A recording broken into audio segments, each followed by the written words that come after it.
Assalamualaikum warahmatullahi wabarakatuh. Alhamdulillah, puji dan syukur senantiasa kita panjatkan kepada Allah Subhanahu wa Ta'ala. Allah yang telah memberikan kepada kita satu karunia yang tidak terduga dan tidak terkira, tidak bisa untuk kita ukur, yaitu adalah keimanan kita, dan kita hanya bisa berharap kepada Allah Subhanahu wa Ta'ala. Ketika kita dititipkan keimanan ini, mudah-mudahan kita adalah termasuk orang-orang yang pandai menjaganya, pandai menempatkan keimanan itu menjadi sesuatu yang paling tinggi, sesuatu yang paling berharga, mampu kita jaga, mampu untuk kita kita untuk kuatkan sampai dengan kita menghadap kepada Allah Subhanahu wa Ta'ala dalam keadaan yang terbaik, dalam keadaan yang beriman kepadanya.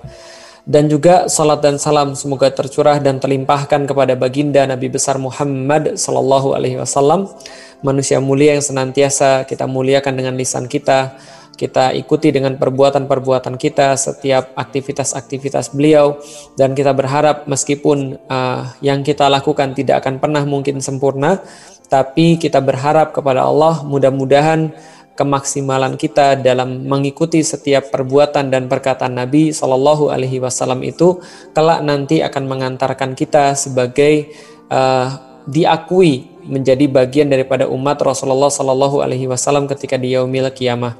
Dan mudah-mudahan kita semua yang menyaksikan acara ini, teman-teman dari sahabat Khilafah Channel, Allah rahmati dan Allah berkahi dan Allah jadikan termasuk di antara orang-orang yang kelak akan berbaris di belakang Nabi Muhammad Sallallahu Alaihi Wasallam.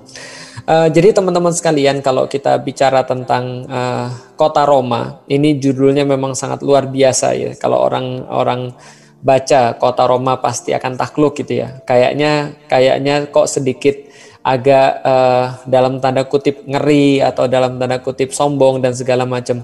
Tapi saya pengen ngasih tahu dari segi yang lain dulu.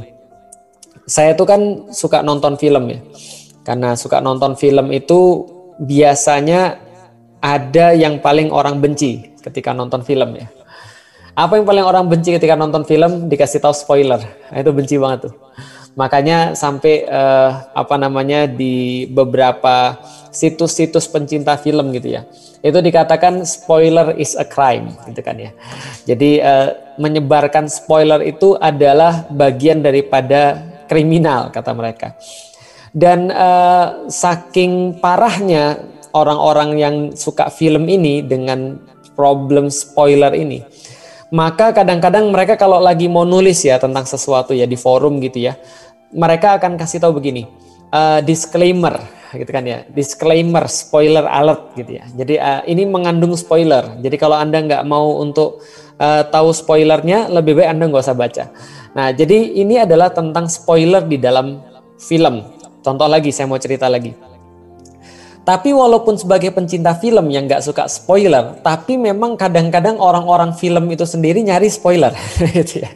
Jadi contoh misalnya, nggak usah ngomong film ya. Contohnya misalnya gini, sekarang iPhone yang paling update itu iPhone berapa ya? iPhone 12 ya? Atau iPhone 11 sih? 11 atau 12 sih? Saya nggak pakai iPhone soalnya. Kayaknya sih iPhone 12 ya kayaknya ya. Taruhlah 12 ya misalnya ya. Taruhlah. Tapi kalau misalnya sekarang, taruhlah ya, saya nggak ngerti. Kalau salah nanti koreksi. Soalnya ini juga nggak terlalu esensial ya. Kalau sekarang yang paling update adalah iPhone misalnya taruhlah 12. Berarti kalau yang paling update sekarang iPhone 12, kalau Anda cari di internet itu pasti beredar banyak sekali spoiler iPhone 13. Kira-kira iPhone 13 itu kayak apa gitu maksudnya. Spoiler itu pasti banyak beredar. Banyak prediksi, banyak perkiraan, banyak sekali kemudian dugaan tentang bagaimana seharusnya iPhone 13 itu. Dan semua orang yang menduga itu tetaplah sebagai dugaan. Semua orang yang memprediksi tetaplah sebagai prediksi. Semua orang yang memberikan perkiraan tetaplah sebagai perkiraan. Sampai itu datang dari yang memang berwenang. Jadi misalnya contoh gini ya. Ini datangnya dari sumber terpercaya. Dia adalah mantan CEO daripada Apple. Dia mengatakan bahwa nanti iPhone 13 itu misalnya contoh nggak akan punya layar lagi. Oh misalnya taruhlah kayak gitu. Nah berarti orang-orang akan semakin percaya. Kenapa? Yang dinamakan dengan spoiler itu kalau dia datang daripada sesuatu atau seseorang yang punya otoritas. Sesuatu yang punya kewenangan untuk memberikan spoiler itu. Jadi di dunia handphone juga ada spoiler sebenarnya. Sama kayak di dunia film. Contoh ya misalnya ketika Infinity War gitu kan ya. Infinity War tuh wah kalah semua gitu kan, kacau semuanya. Spider-Man hilang gitu ya. Terus siapa lagi? Ya banyaklah, hampir setengahnya hilang gitu ya. Yang tinggal sudah stres. Thor jadi gemuk gitu ya. Lalu Captain America stres, Iron Man stres, merasa gagal dan segala macam. Pokoknya semuanya putus asa lah. Semua orang itu merasa bahwa gini, mereka tahu sih bahwasanya ujung film itu pastilah Avengers menang. Yang mereka nggak tahu bagaimana caranya Avengers itu menang. Maka mereka mulai cari spoiler. Wah kan gitu. Wah mereka misalnya bocorin misalnya. Kadang-kadang perusahaan film juga seneng untuk bikin spoiler yang dalam tanda kutip ya merangsang agar orang itu bicarain film dia sebelum film itu tayang gitu loh maksudnya. Mulai dimunculin, wah kayaknya ini akan ada multiverse. Akan ada balik lagi di masa lalu. Terakhir kali itu ketika nonton Infinity War. Ini sorry ya kalau nggak nonton Infinity War ya. Yang nonton Infinity War terakhir itu si Doctor Strange itu sudah meditasi dan dia dapat tuh berapa juta kemungkinan dan cuma satu kemungkinan yang mereka menang. Maka kayaknya kemungkinan ini adalah berkaitan dengan waktu dan seterusnya. Orang-orang bikin spoiler berkaitan dengan spoiler yang dimunculkan oleh pihak yang berwenang. Nah, jadi kira-kira gitu ya. Jadi kalau kita bicara tentang film, maka di dunia film tuh ada sesuatu yang namanya spoiler. Dan yang namanya spoiler itu pasti datang dari yang berwenang. Karena kalau dia bukan datang dari berwenang, maka namanya perkiraan, dugaan, prediksi. Segala macam itulah, pokoknya namanya bukan spoiler. Tapi spoiler itu pasti datang dari yang berwenang. Bisa jadi sutradaranya, bisa jadi di-leak atau dibocorin sama orang-orang yang bikin filmnya secara sengaja, bisa jadi nggak sengaja, atau bisa jadi dari orang yang sudah nonton, atau bisa jadi dari manapun. Contoh misalnya, nanti insya Allah Nusa The Movie itu akan segera tayang. Ya. Nah kalau Anda nanya saya bisa ngasih spoiler, cuma saya nggak mau. Gitu kan ya. Artinya saya mau ngasih tahu bahwa saya berwenang untuk ngasih spoiler sebenarnya, tapi saya nggak mau karena saya udah ngerti seperti apa, cuman saya nggak mau ngasih spoiler. Kenapa? Karena spoiler is a crime gitu kan ya. Tapi saya cuma pengen ngasih tahu bahwa dalam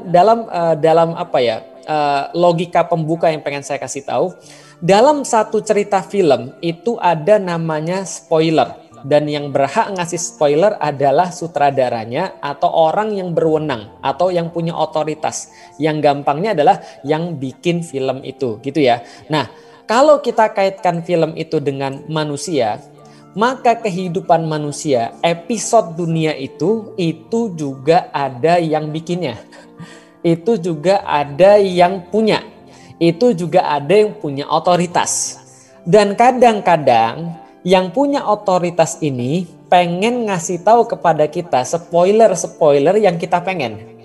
Yang memang berguna bagi kita. Yang kadang-kadang kita cari terus. Dan memang manusia itu naluri untuk pengen taunya, naluri untuk curiosity-nya itu gede banget, sehingga mereka pengen tahu apa yang kejadian di masa depan. Ibaratnya ya aku tahu sih ujung-ujungnya pasti Avengers menang, tapi caranya gimana, kasih tau dikit aja, kayak kira-kira itulah. Maka Allah sebagai yang punya episode hidup manusia ini atau episode dunia ini ngasih juga spoiler. Jadi kira-kira gitulah. Ngasih juga spoiler kepada kita. Dan spoiler inilah yang dinamakan dengan dalam bahasa Arab bisyarah. Jadi kalau kita bicara tentang Islam, bedanya Islam dengan agama-agama yang lain adalah salah satunya Islam itu memberikan bisyarah, memberikan semacam kayak spoiler, semacam kayak kabar-kabar yang kayak dibocorin sama yang buat episode ini, sama yang punya otoritas ini, yaitu adalah Allah Subhanahu wa Ta'ala. Untuk biar manusia itu merasa happy, merasa semangat, merasa untuk lebih terinspirasi untuk melakukan sesuatu di masa depan. Karena manusia itu senantiasa dalam keadaan konstan perlu motivasi daripada sesuatu. Dan sesuatu yang menjadi motivasi terbesar seringkali adalah spoiler gitu kan ya. Apakah itu spoiler yang dia suka atau itu spoiler yang dia nggak suka. Nah artinya kalau spoiler yang dia nggak suka dia bisa prepare, dia bisa melakukan sebuah persiapan. Kalau spoiler yang dia suka itu menjadikan dorongan bagi dia untuk melakukan sesuatu. Ya contoh lagi lah gampangnya gini. Pernah kalau nggak pernah nonton Infinity War ya atau Endgame gitu ya, nggak apa-apa lah. Tapi pastinya pernah nonton Doraemon kan ya. Nah Doraemon tuh juga sama, dia tuh suka ngasih spoiler gitu kan ya. Dia sebagai makhluk yang datang dari future, dari masa depan, dia tahu kejadiannya itu seperti apa. Dia tahu Nobita tuh akan kawin sama siapa, akan nikah sama siapa, dan dia jadikan spoiler ini sebagai penyemangatnya Nobita gitu maksudnya, supaya Nobita tuh kehidupan di depannya lebih bagus. Ya saya mungkin terlalu banyak menjelaskan tentang contoh ya, tapi yang pengen saya kasih tahu adalah Allah Subhanahu wa Ta'ala misalnya berfirman di dalam Al-Qur'an, wa ukhra lam taqdiru 'alaiha qad ahatallahu biha wa kanallahu ala kulli syai'in qadirah.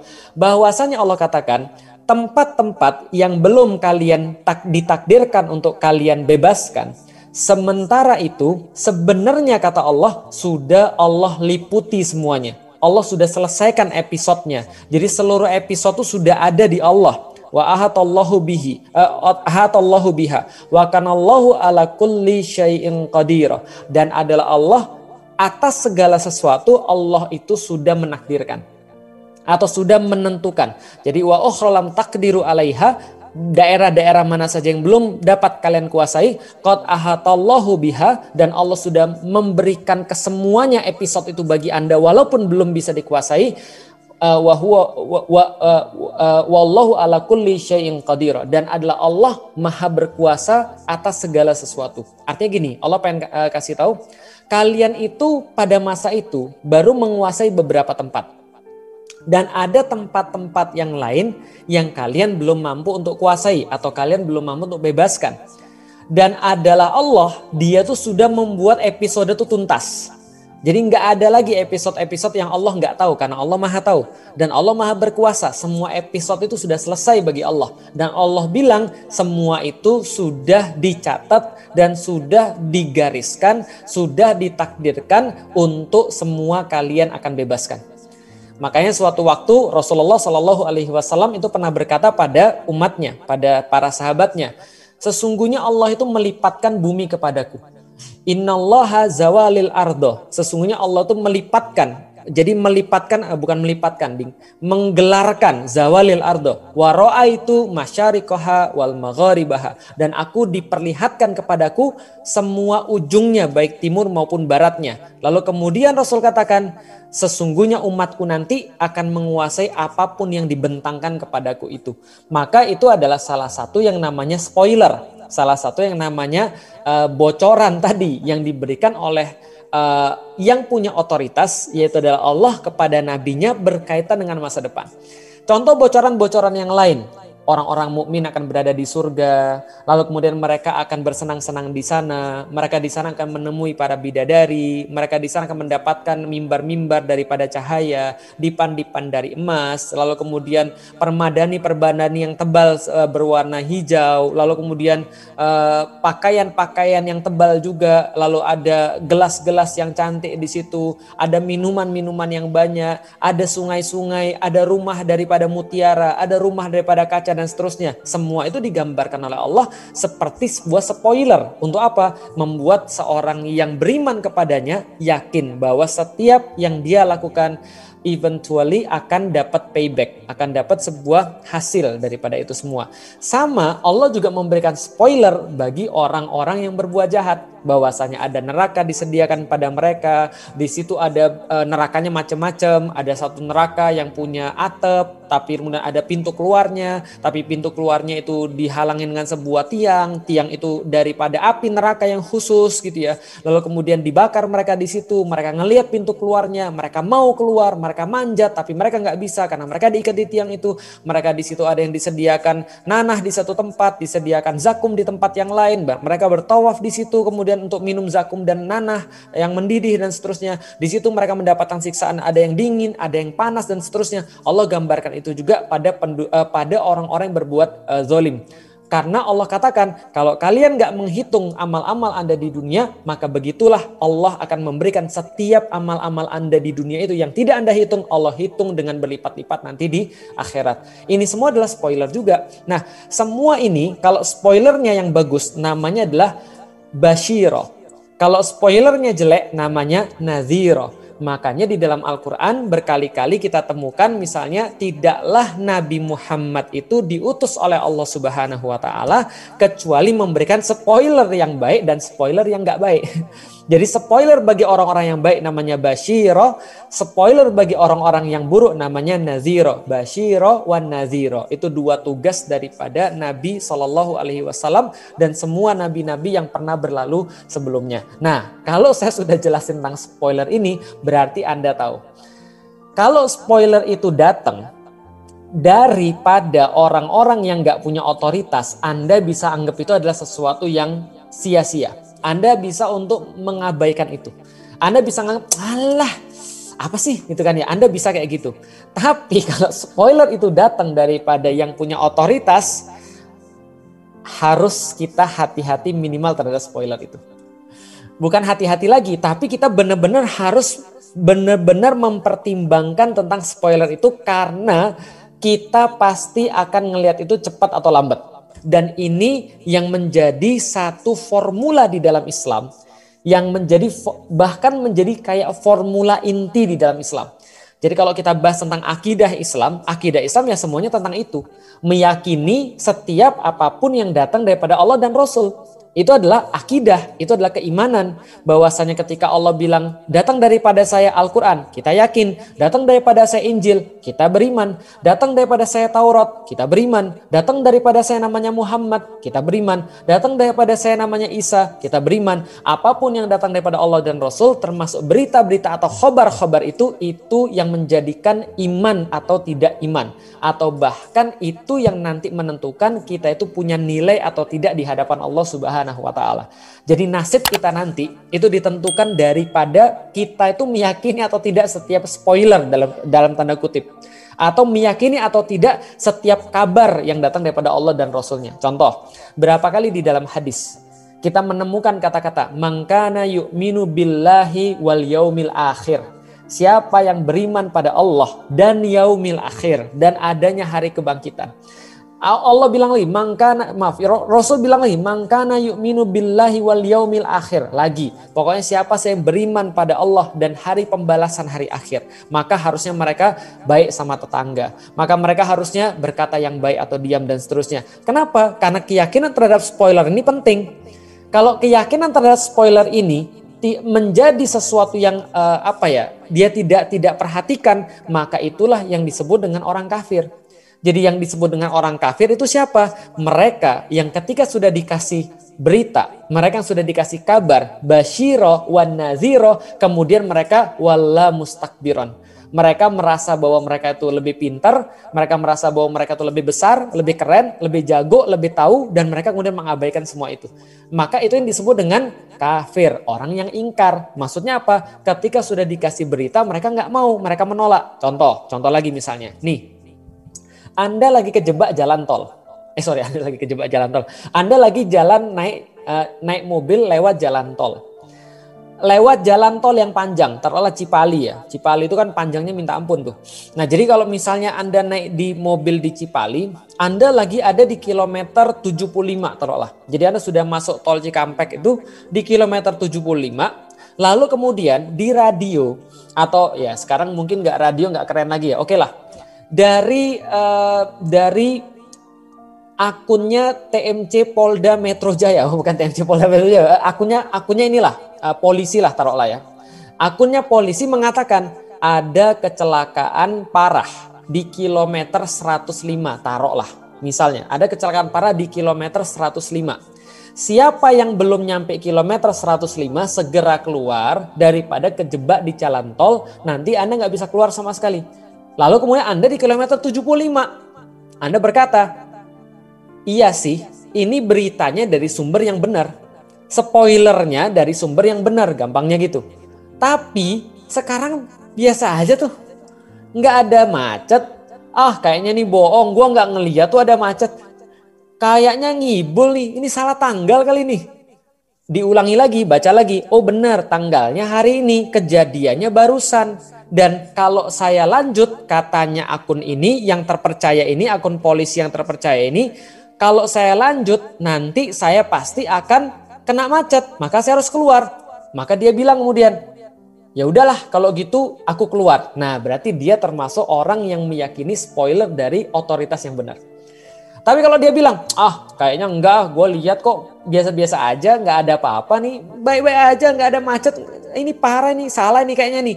Dia jalan, ketika dia udah jalan, sampailah dia di kilometer misalnya 95, 10 kilo sebelum kecelakaan. Benar, ternyata mampet. Dia bilang apa? Nyesel gue nggak ngikuti peringatan tadi. Paham nggak sih maksudnya? Karena itulah disebut dengan peringatan. Kenapa peringatan? Karena belum kejadian. Kalau udah kejadian namanya bukan peringatan, Pak.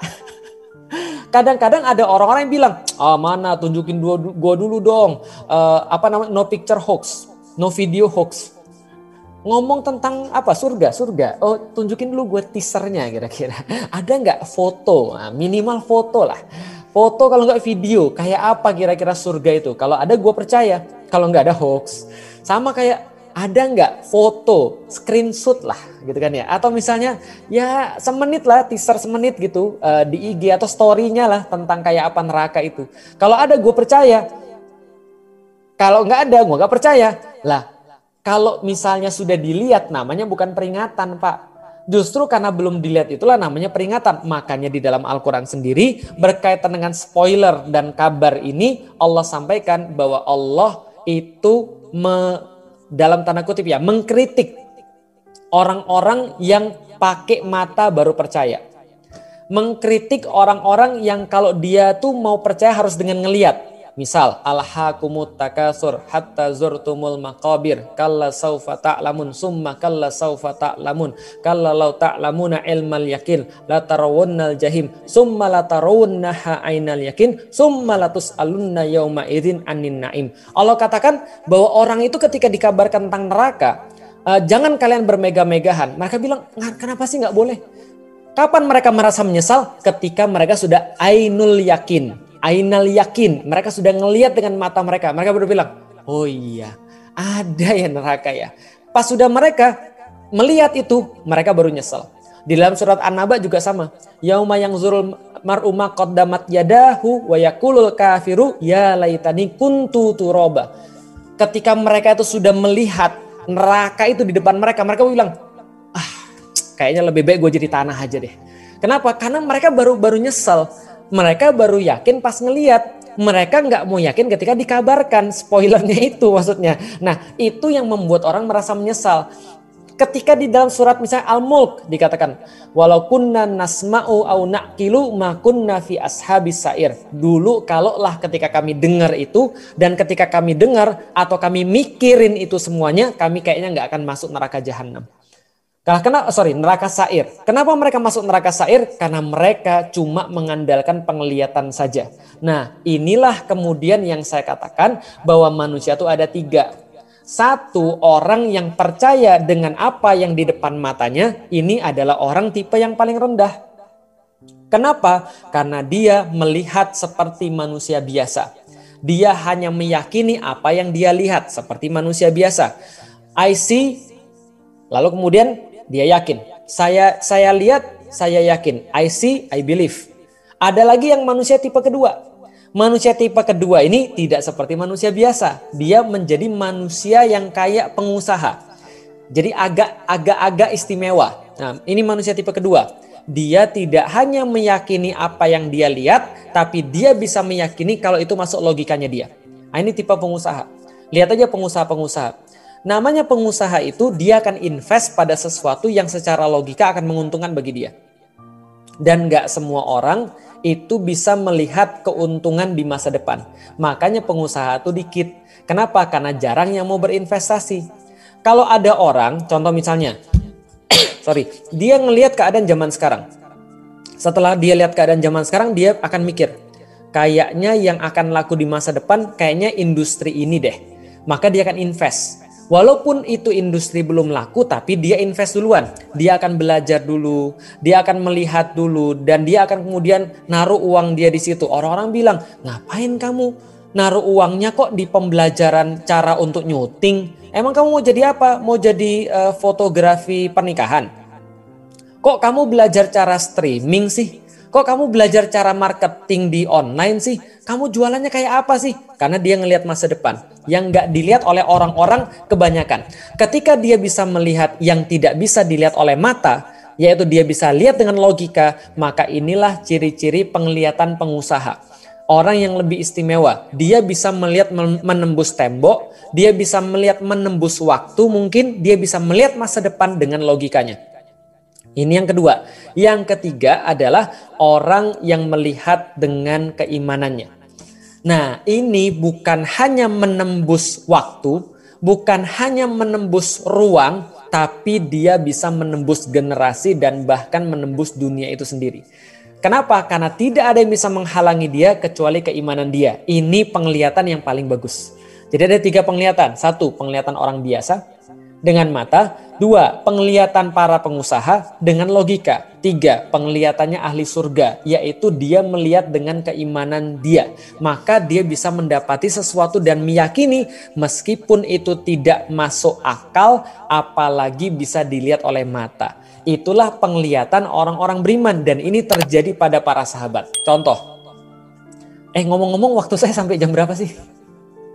Masih aman Ustaz, insya Allah. Masih lama? Masih aman. Sampai kapan? Sampai subuh? Iya, saya nggak mau. Oke, Ustaz. contoh ya. Nah, saya lanjut lagi. Contoh ya, misalnya Abu Bakar. Suatu waktu ketika Abu Bakar masih ada dan Rasul masih ada, itu sekitar tahun abad ke-7, ketika tahun 600-an. Ketika tahun 600-an itu, bayangkan, waktu itu tidak ada mobil Bugatti, nggak ada juga Challenger Hellcat, nggak ada. Jadi yang ada pada saat itu adalah kendaraan yang paling cepat adalah kuda. Yang kuda itu bisa jalan paling cepat 120 km per hari. Itu pun nggak banyak kuda yang bisa kayak gitu. Dan itu pun kudanya nggak istirahat. Kalau dipaksa terus ya mati gitu ya. Itu adalah kuda. Dan pada saat itu belum ada pesawat, belum ada mobil, belum ada kereta api, belum ada. Dan saat itu pada tahun 600-an itu tiba-tiba ada seorang laki-laki bangun di pagi hari kemudian dia bilang pada orang-orang di sekitarnya. Perhatikan apa yang dia bilang. Ini spoilernya. Dia bilang gini, saya semalam barusan itu ketemu dengan malaikat Jibril, yang berarti adalah malaikat yang paling tinggi di antara malaikat-malaikat. Dia buka dada saya, dia keluarkan jantung saya, kemudian jantung saya ini dicuci dengan air zam-zam, kemudian dimasukkan lagi ke dalam diri saya, ditutup seolah-olah tidak ada luka apapun, kemudian saya dituntun untuk mendapati sebuah binatang, seekor binatang, yang binatang ini lebih besar daripada keledai, lebih kecil daripada kuda, dan dia punya sayap. Bagus banget. Dan ketika saya naikin binatang ini, kemudian dia mengepakkan sayapnya, kemudian saya bisa melihat Masjidil Aqsa. Padahal saya awalnya tadinya berada di Masjidil Haram. Kemudian setelah itu, saya ketika melihat Masjidil Aqsa, saya kemudian diantar menuju ke Sidratul Muntaha, berjumpa dengan Allah pencipta semesta alam, lalu kemudian kembali lagi ke Masjidil Haram dalam waktu 1 malam. Itu yakin kalau kita di zaman itu, mungkin kita termasuk yang bilang, ngibul, ngayal, stres kamu. Kenapa? Oke, kita yang zaman sekarang aja ya. Kalau kita dapat berita kayak gitu, kita langsung bilang, sebentar. Jelas pakai mata nggak mungkin, karena saya nggak ngelihat. Oke, sekarang kita pakai logika. Jadi pandangan yang pertama lewat. Pandangan yang kedua sekarang, pandangan para pengusaha. Dia langsung buka handphone, lalu kemudian dia buka Google Maps, lalu dia ukur Masjidil Haram ke Masjidil Aqsa. Dapatlah di situ 1233 km. Bolak-balik kan PP kan ya, kan Masjidil Haram ilal Masjidil Aqsa. Lalu balik lagi Masjidil Haram, PP berarti 2466 km. Oke, kuda yang paling cepat 120 km. Berarti bagilah 2400 bagi dengan bagi 120. Berarti sekitar 240 bagi 12. Berarti sekitar 240 bagi 12 ya sekitar 20 hari. 20 hari non-stop pakai kuda. 20 hari non-stop kudanya nggak berhenti-berhenti dan dia juga nggak berhenti-berhenti untuk makan. Mustahil, Pak. Kalau kamu bilang semalam mustahil. Kalau kamu bilang sebulan, kami masih percaya. Tapi kalau 1 hari mustahil, 1 malam mustahil. Kamu gila, fix kamu gila. No debat, fix. Lantas kemudian ini dibawa kemana-mana cerita Rasulullah ini. Cerita Rasul disebar kemana-mana. Wah, Muhammad ngibul, Muhammad bohong, Muhammad stres. Masa dia bilang kayak gini? Dan banyak orang-orang yang tadinya beriman kepada Rasulullah Shallallahu Alaihi Wasallam begitu menerima berita Isra Mi'raj mereka menjadi goyang. Mereka menjadi berpikir juga, ya jangan-jangan benar kata orang-orang bahwa Nabi Muhammad ini adalah orang yang gila. Lalu berita ini disebarkan kemana-mana, setelah disebarkan kemana-mana, kemudian nyampe lah pas waktu itu Abu Bakar barusan balik daripada luar kota. Ketika balik dari luar kota, kemudian dikatakan pada Abu Bakar, kebetulan kamu datang. Kamu ini kan orang pertama beriman pada Muhammad, pertama-tama. Coba dengar, inilah kata Muhammad. Dikatakan kata Rasulullah seperti ini. Maka diceritakan dan diharapkan Abu Bakar menjadi murtad setelah itu. Maka Abu Bakar mengajarkan pada kita tentang penglihatan tipe 3 yang sangat luar biasa. Abu Bakar bilang sama orang yang nyeritain itu, cuma gitu doang ceritanya. Emang ada yang lebih tinggi lagi gak ceritanya? Gak ada. Cuma gitu doang kata Abu Bakar. Lalu kemudian orang yang nyeritain bingung. Lah emang kurang dahsyat apa itu gilanya? Lalu kemudian Abu Bakar bilang, saya kasih tahu. Kalaupun ada sesuatu yang lebih besar daripada perkara yang engkau katakan, tapi itu dipastikan berasal daripada lisannya Muhammad, maka saya tetap akan meyakini dia. Kenapa? Karena yang ngomong Muhammad. Karena yang ngomong adalah Nabi. Karena yang ngomong adalah Rasul. Yang ngomong itu yang punya otoritas. Maka itu seolah-olah mengajarkan kepada kita, seolah-olah Abu Bakar pengen bilang gini pada seluruh orang muslim yang menjadi keyakinan kita sampai dengan sekarang. Bahwa soalan ilmu, betul. Kalau dalam soalan ilmu, lihat lihat apa yang disampaikan. Ungzur maqala, kalau kata orang-orang Arab. Lihat apa yang disampaikan kalau soal kebenaran.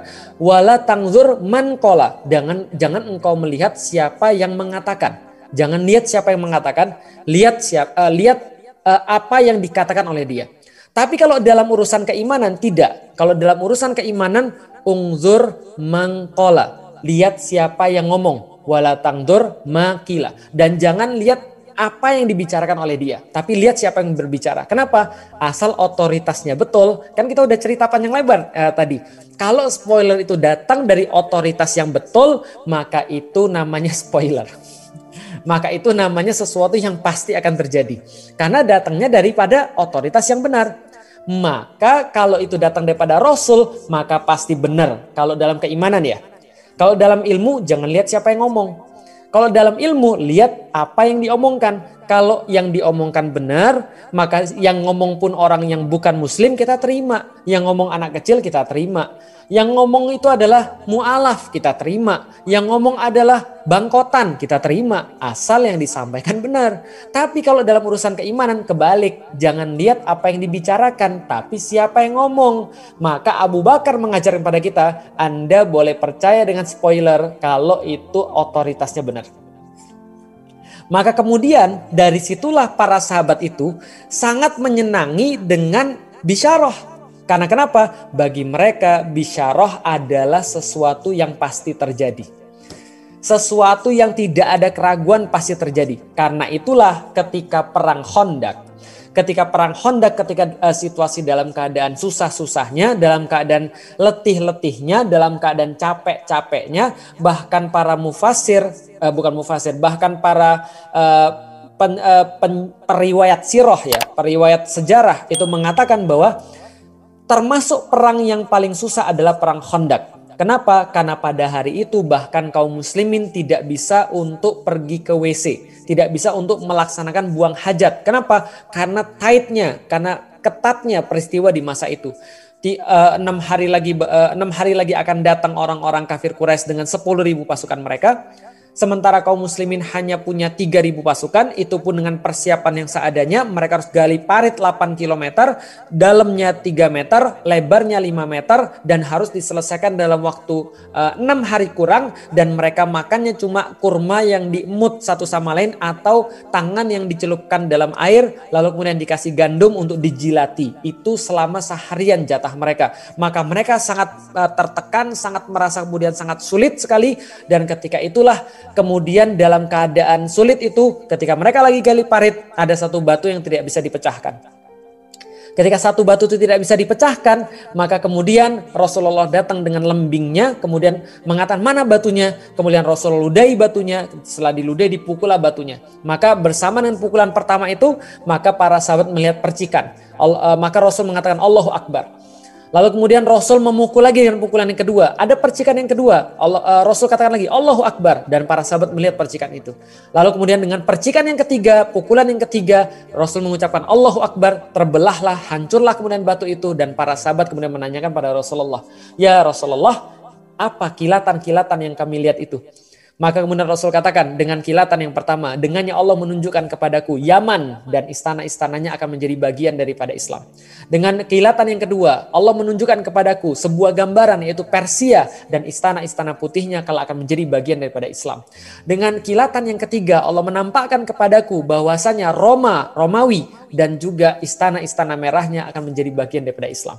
Lalu kemudian para sahabat itu bertakbir dan kemudian merasa senang dengan bisyarah yang disampaikan oleh Rasulullah Shallallahu Alaihi Wasallam. Kenapa? Karena bagi mereka Rasulullah kalau sudah mengucapkan sesuatu pasti itu merupakan sebuah kebenaran. Pasti itu sebuah hal yang tidak mungkin diingkari. Kenapa? Karena Rasul itu al-amin dan gak mungkin nipu mereka. Gak mungkin bohong mereka. Jadi semua kata-kata Rasul itu pasti merupakan sebuah kebenaran. Nah, ketika mereka lanjut gali parit, ada para sahabat yang sudah terobsesi nih. Karena udah mikirin terus ke bawah pikiran dia. Wah, keren ini Persia ini, Romawi ini, ya Allah, Yaman ini ya Allah. Maka ketika dalam keadaan mereka lagi istirahat sebentar lah, bukan istirahat tapi kayak duduk kecapean gitu ya, karena udah kecapean banget, mereka itu duduk bersama Rasulullah. Lalu kemudian ketika itu ada yang bertanya pada Rasulullah. Nah, jadi hadisnya ini diriwayatkan oleh Abdullah bin Amr kalau saya nggak salah, nanti coba dicek lagi. Lalu kemudian dia berkata, Abdullah bin Amr ini berkata, bainama nahnu wa Rasul, dan kami ini di antara Rasul sedang kemudian naktub, sedang menulis. Jadi di tengah-tengah itu dalam istirahat singkat itu mereka sedang menulis sesuatu. Kemudian ada yang bertanya pada Rasulullah Shallallahu Alaihi Wasallam. Apa pertanyaannya? Ya Rasulullah, awil Madinata ini tuftahu awalan. Ya Rasulullah, kota mana yang akan kita bebaskan terlebih dahulu ya kira-kira? Dikatakan awil Madinata ini tuftahu awalan, Rumiyah au Konstantinia. Konstantinia au Rumiyah. Apakah Konstantinopel atau kota Roma? Dan kita tahu bahwa di masa itu, di tahun-tahun itu, tahun 627-an itu, bahwa Konstantinopel itu adalah ibu kotanya Romawi Timur. Dan Roma adalah ibu kota Romawi Barat. Kenapa Persia tidak lagi dihitung? Karena mereka udah yakin itu sudah pasti selesai. Yang menjadi pertanyaan mereka adalah, yang mana dulu kira-kira, Romawi Timur atau Romawi Barat? Yang kita akan bebaskan terlebih dahulu, Konstantinopel atau kota Roma. Maka Rasulullah Shallallahu Alaihi Wasallam menjawab, Madinatu Hiraqla tuftahu awalan. Yang akan kalian bebaskan terlebih dahulu wahai sahabatku adalah kotanya Heraklius, yaitu adalah Konstantinopel. Maka para sahabat bergembira, sangat senang sekali karena Rasul sudah mengeluarkan dari lisannya. Dan Rasul bukan manusia biasa. Manusia biasa pasti ada salahnya, pasti pernah bohongnya. Tapi Rasul nggak pernah bohong dan Rasul dapat spoiler langsung dari yang punya otoritas. Maka para sahabat senang banget dan akhirnya kisah kita fast forward, semua ini kejadian setelah 825 tahun lamanya. Setelah ini diucapkan oleh Rasulullah Sallallahu Alaihi Wasallam, maka orang-orang kemudian melihat Konstantinopel itu bebas di tangan seorang pemuda bernama Muhammad Al-Fatih, usianya 21 tahun, dan ketika dia masuk ke dalam kota, dia mengucapkan alhamdulillah, semoga Allah merahmati para syuhada, memberikan kemuliaan pada mujahidin, serta kebanggaan dan syukur buat rakyatku. Setelah sebelumnya dia memotivasi pasukan dengan berkata, kalau kita menang berarti kita sudah membuktikan sabda Rasulullah Sallallahu Alaihi Wasallam di depan mata kita. Artinya adalah seolah-olah dia pengen bilang pada seluruh dunia ketika dia membebaskan Konstantinopel, ketika seluruh dunia menganggap Rasulullah gila, mengatakan Konstantinopel bakal dibebaskan kaum muslimin. Ketika seluruh dunia tidak percaya bahwa Rasulullah berkata bahwa Konstantinopel akan bebas ke tangan kaum muslimin, maka seolah-olah dia berkata, nih lihat Rasul gue gak pernah bohong. Lihat nih, Muhammad itu tetap benar perkataannya walaupun harus menunggu 825 tahun. Tapi terbukti Konstantinopel bebas dibuka ke tangan kaum muslimin dan sekarang kemudian kita kenal dengan nama Istanbul. Ini kemudian yang menjadi kebenarannya. Maka bagi saya ketika saya sedang menyampaikan materi tentang pembebasan Konstantinopel dan seterusnya, saya sering nanya gini, pertanyaannya kapan Muhammad Al-Fatih membebaskan Konstantinopel? Itu para peserta jawab semua, 29 Mei 1453. Saya bilang salah. Kenapa salah? Karena sebenarnya Konstantinopel bukan bebas ketika itu. Tapi Konstantinopel itu sudah bebas atau sudah dibebaskan oleh kaum muslimin semenjak keluar dari lisan Rasulullah Sallallahu Alaihi Wasallam. Kenapa? Karena itu spoilernya. Itu udah selesai bagi kaum muslimin.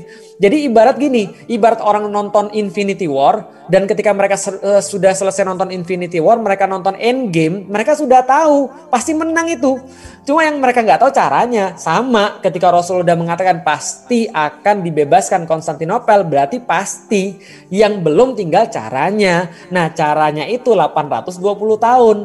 825 tahun. Jadi artinya pembebasan itu sudah terjadi ketika Rasulullah mengucapkan itu, sementara yang kita lihat pada tahun 1453 itu atau yang kita dapat ceritanya itu cuma bonus. Cuma bonus aja. Artinya kita mau lihat, kita mau nggak lihat ya tetap sudah takluk. Abu Ayyub Al-Ansori walaupun dia belum ngelihat ya tapi dia sudah meyakini. Gitu loh maksudnya. Walaupun misalnya Muawiyah belum lihat, dia sudah meyakini. Osman Ghazi belum lihat, dia sudah meyakini. Kenapa? Karena bagi mereka Rasulullah tidak pernah bohong. Artinya kalau Rasul tidak pernah bohong, maka setiap yang disampaikan oleh Rasulullah Shallallahu Alaihi Wasallam itu pasti akan kejadian. Mau suka Anda nggak mau suka atau nggak mau suka, Anda suka atau tidak suka maksudnya. Atau Anda mau ngomong apapun ya gimana, itu sudah ada hadisnya gitu maksudnya. Kita nggak bisa apa-apa. Jadi kalau Anda mau batalin itu ya batalin aja hadisnya. Jadi ketika ada orang berkata, oh nggak bisa, ini sudah zaman modern, ya jangan bilang sama saya nggak ada urusannya. Yang ngomong kan bukan saya gitu maksudnya. Yang ngomong tuh Rasulullah. Lo tahu dari mana? Kan ada hadisnya. Tentang pembebasan kota Roma gitu kan ya, bahwa ditanya yang mana duluan ya Rasulullah, Konstantinopel atau Roma, maka Rasul katakan yang duluan Konstantinopel, berarti yang belakangan itu Roma. Nah Anda mau percaya nggak percaya itu bukan urusan saya. Kenapa? Karena saya cuma meyakini ucapan Rasul saya dan itu sudah selesai diomongkan, berarti jangan protes ke saya maksudnya. Nah artinya itu juga berlaku bagi hal-hal yang lain, termasuk hadis-hadis tentang kembalinya kejayaan Islam dalam bentuk misalnya tentang khilafah Islam misalnya. Ya kalau ada orang mau protes ya jangan tanya saya. Itu kan sudah ada di dalam Musnad Ahmad. Sudah jelas sekali summa takunu khilafatan ala minhajin nubuwah, akan kembali lagi khilafah atas manhaj kenabian. Nah, mengenai bagaimana bentuknya, mengenai bagaimana caranya, bagaimana kemudian khilafah itu nanti akan memimpin, siapa orang akan menegakkannya, siapa pemimpinnya. Ah, itu kita bicarakan boleh. Sebagaimana Muhammad Al-Fatih dan orang-orang sebelumnya 825 tahun itu mikir gimana caranya untuk membebaskan Konstantinopel. Oh kayaknya pakai senjata ini deh. Oh enggak, kayaknya pakai senjata ini. Oh enggak, kayaknya orangnya ini. Oh ternyata bukan orangnya ini. Ternyata orangnya itu. Terserah. Itu bisa kita buka jalur diskusinya. Tapi kalau misalnya pembebasan Konstantinopel itu bukan lagi didiskusikan. Itu diyakini. Tentang surga, tentang neraka itu diyakini, bukan lagi didiskusikan. Ada nggak surga dan neraka? Itu bukan diskusi. Tapi yang menjadi diskusi adalah gimana caranya nggak masuk neraka, gimana caranya masuk surga. Gimana caranya nanti Roma itu bisa bebas. Bagaimana caranya melatih orang-orang untuk berdakwah kepada orang-orang Roma. Oh berarti harus ada yang paham bahasa Latin. Atau kalau nggak mereka aja kita ajarin bahasa Indonesia. Gitu kan ya. Ya terserah. terserah Anda gimana caranya. Tapi hadis tentang Roma itu sudah ada. Hadis tentang khilafah itu sudah ada. Gitu kan ya. Tentang bangkitnya kembali Islam itu sudah ada. It's already been spoken. Itu sudah lewat, dan ketika itu sudah diucapkan itu nggak bisa diucapkan balik lagi, nggak bisa ditarik balik lagi. Jadi kalau Anda mau protes ya hapus saja Musnad Ahmadnya, gitu kan. Kalau Anda misalnya mau protes ya ngomong sama Rasulullah aja, gitu kan ya. Jadi ya karena kita nggak bisa untuk kemudian mengatakan bahwa itu hadis nggak ada. Oh tapi itu pemahaman yang salah, kita bisa diskusi tentang itu. Nah itu baru termasuk ranah-ranah diskusi. Tapi bahwasannya Rasulullah katakan bahwa summa takunu khilafatan ala minhajin nubuwah, ini bukan termasuk ranah diskusi lagi. Hadis itu ada, gitu maksudnya. Tapi pemahamannya seperti apa? Nah, yuk kita diskusiin bareng-bareng. Seperti apa orang-orang yang kelak nanti akan membangkitkan Islam? Yuk kita diskusiin bareng-bareng. Seperti apa kelompoknya yang akan membangkitkan Islam? Yuk kita diskusi bareng-bareng. Apa yang boleh dan apa yang nggak boleh kita lakukan? Yuk kita diskusi bareng-bareng. Nah, itu tentang hadis Rasulullah Shallallahu Alaihi Wasallam. Yang terakhir saya pengen ngasih tahu gini. Ketika Rasul mengatakan bahwa Konstantinopel itu akan bebas, maka ketika Rasul mengatakan itu ada dua kelompok. Satu, orang-orang yang beriman. Dua, Yahudi yang terpaksa ikut. Jadi ada Yahudi yang terpaksa ikut di dalam proses penggalian parit. Dan di situ juga ada orang-orang yang beriman. Ketika disampaikan bahwa Konstantinopel akan bebas, orang Yahudi tertawa terbahak-bahak. Gila Muhammad, stres Muhammad. Pantas aja muslimnya gila, bosnya juga gila. Gimana sih? Gak punya otak apa? Dan seterusnya. Mereka mencerca Nabi Muhammad. Mereka memaki Nabi Muhammad. Mereka kemudian menertawakan apa yang disampaikan oleh Rasulullah Sallallahu Alaihi Wasallam. Mereka membuat penghalang di antara orang-orang supaya meyakini Nabi Muhammad Sallallahu Alaihi Wasallam. Tapi kaum muslimin meyakini, percaya, mewariskan dari generasi kepada generasi yang lain. Hari ini bapak mungkin gak bisa, tapi bapak yakin somehow pasti ada yang bisa. Mungkin kamu juga gak bisa, tapi somehow kamu akan mendidik anak yang bisa. Kalau anakmu juga nggak bisa, cucunya bapak juga nggak bisa. Nanti somehow ada satu titik di mana Allah akan memuliakan generasi itu dengan lebih daripada generasi yang sekarang. Mungkin bukan pundak bapak, nak, tapi mungkin pundakmu. Mungkin bukan pundakmu, nak, tapi pundak cucumu, nak, yang nanti akan memegang beban yang mulia ini, nak. Nanti pasti akan ada, karena Rasul nggak mungkin bohong. Lihat tuh Muhammad Al-Fatih, itu buktinya. Lihat tuh Salahuddin Al-Ayyubi, itu buktinya. Lihat itu kemudian kisah Ammar bin Yasir dan ibunya Sumayyah, itu buktinya. Lihat tuh kemudian kisah-kisah apapun yang terjadi ketika para sahabat berjihad fisabilillah, itu buktinya. Baca dalam Al-Quran surat Yasin, itu buktinya, nak. Masa kurang, nak? Sebegitu banyak yang sudah disampaikan oleh Allah tentang spoiler yang bakal kamu dapat. Artinya adalah apa? Bagi saya secara pribadi, entah yang lain, ya kalau ada yang nggak mau yakin ya nggak apa-apa sih. Kan kita juga nggak bisa maksa. Jangankan maksa orang untuk meyakini janjinya Rasulullah, maksa orang untuk beriman aja kita nggak bisa. Ya enggak. Maka kemudian kalau misalnya ada yang mau yakin ya nggak apa-apa. Nggak ada yang mau yakin juga nggak apa-apa. Gitu kan ya. Tapi saya memilih untuk yakin. Kenapa? Karena saya mengetahui dan saya melihat bahwa orang-orang yang besar yang dilahirkan, lalu kemudian mereka mencatatkan diri dalam sejarah adalah mereka. Orang-orang yang meyakini tentang sesuatu di masa depan. Bukan orang-orang yang senantiasa pesimis dan mencari alasan terhadap segala sesuatu. Bukan. Orang-orang yang dibesarkan oleh sejarah dan mereka yang berhasil menorehkan tinta emas dalam sejarah peradaban dunia adalah mereka yang punya cita-cita besar lalu kemudian mau untuk melakukan segala sesuatu dalam batas kemampuan mereka yang semaksimal mungkin untuk mendapatkan itu. Bukan orang yang senantiasa mencerca, menghina, ataupun senantiasa pesimis terhadap segala sesuatu. Yakin aja dia nggak bisa, apalagi dia melakukan, gitu kan ya. Ingat, semua itu dimulai dari pikiran. Syahadat itu dari pikiran, baru kemudian mewujud dalam kemudian ucapan, baru mewujud dalam praktek amal-amal soleh. Semua itu diselesaikan di sini dulu. Kalau ini Anda aja nggak selesai, bagaimana bisa berbuat sesuatu?